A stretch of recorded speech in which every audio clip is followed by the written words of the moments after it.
Барлықтарыңызға сәлем. Біз бүгін өте дәмді, ерекше болып шығатын холодец дайындайтын боламыз.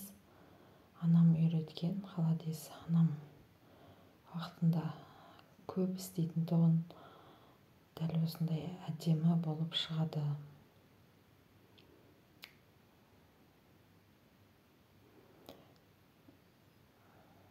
Сиырдың аяғынан істейтін боламын. Өте дәмді, ерекше болып шығады. Мына сиырдың аяғы, мен бір-ақ аяғын салдым. бір қайнатып, ішіндегі күйдірілген нелері, дәмдері қалып қалмау үшін бір қайнатып тастап алатын болам суын. Қайтадан таза су құйып, ішіне тұз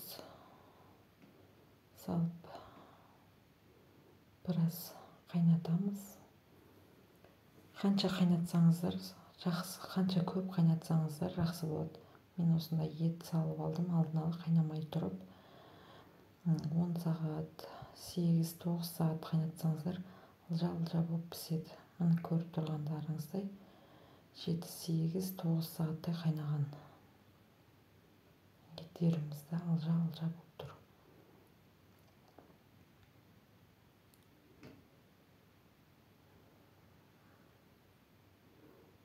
Лабыр жапырағын салып алдым. 2 сәбіз пісуге жақындаған кезде осындай зіре салып алдым.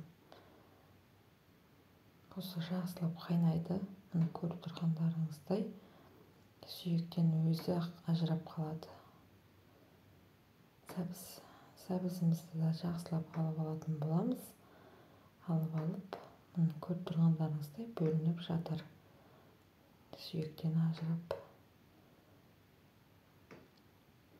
Жаңағы етімізді майда қылып ұсақтап турап алатын боламыз.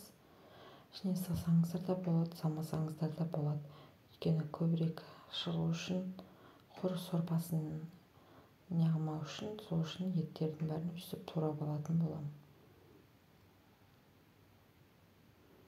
Майдалап ұсақтап турап алатын болам.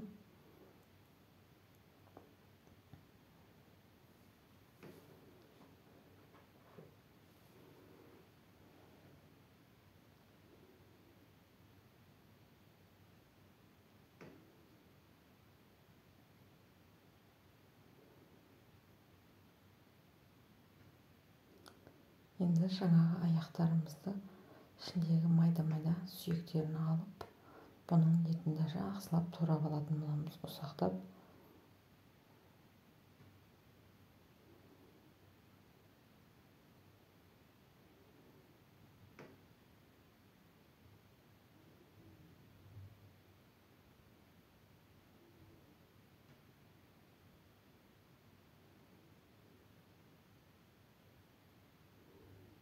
Оны көріп тұрғандарыңыздай алжа-алжа болып тұр. Осыны майдалап 2-3 қайтара турап алатын боламыз.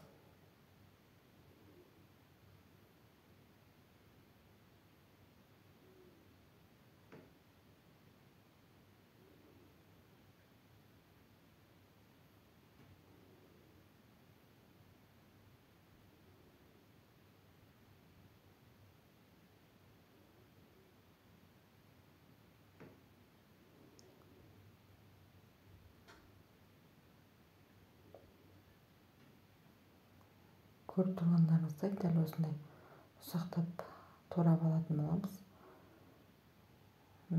Табаққа салып алдым. Менде осындай 2 баш чеснокты жақсылап майдалап турап алдым.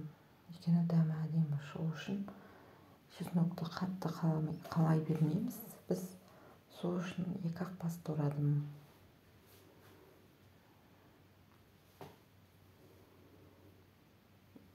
Мына мен осындай петрушка мен селдір қостым. Ішіне укроп қоссаңыздар да болады. Мен осындай селдір қосып алдым. Селдір мен петрушка жақсылап ұсақтап турап алдым.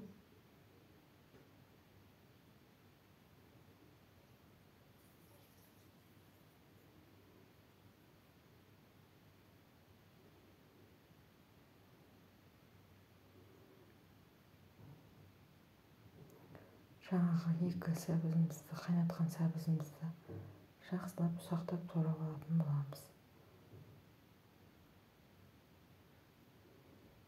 Ішіне мен осындай жұмыртқа салып алдым. Ішінде әдемі болып көріну үшін,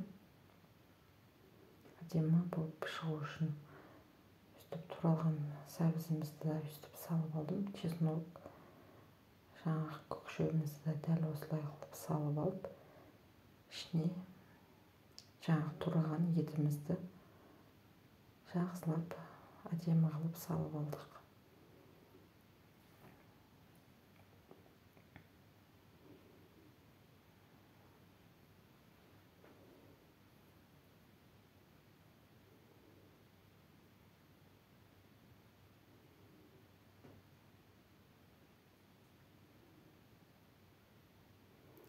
Жаңағы аяғымызға осындай сорпасынан сүзіп құйып алатын боламыз. Осыны жақсылап араластырып, жаңағы салып қойған кесемізге құятын боламыз. Көріп тұрғандарыңыздай менде осындай болып шықты. Үлкен ыдысқа қатырсаңыздар да болады, шағын ыдысқа қатырсаңыздар да болады. Алып жегенге де, кесеге істесеңіздер, алып жегенге де ыңғайлы болады.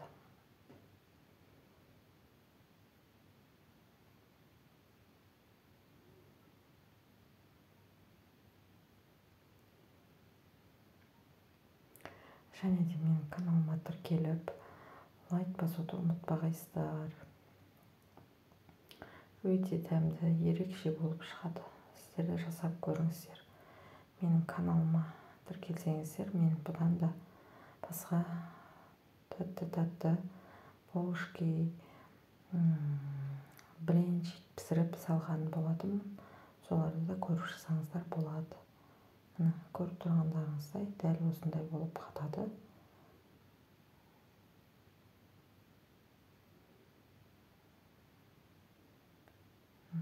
Шетіне пышақты тығып, ыдысынан шамалы босатып алатын боламыз. Көріп тұрғандарыңыздай өте дәмді қаладес болып шықты. Пайдасы да мол, сүйекке өте пайдасы бар. Басқа да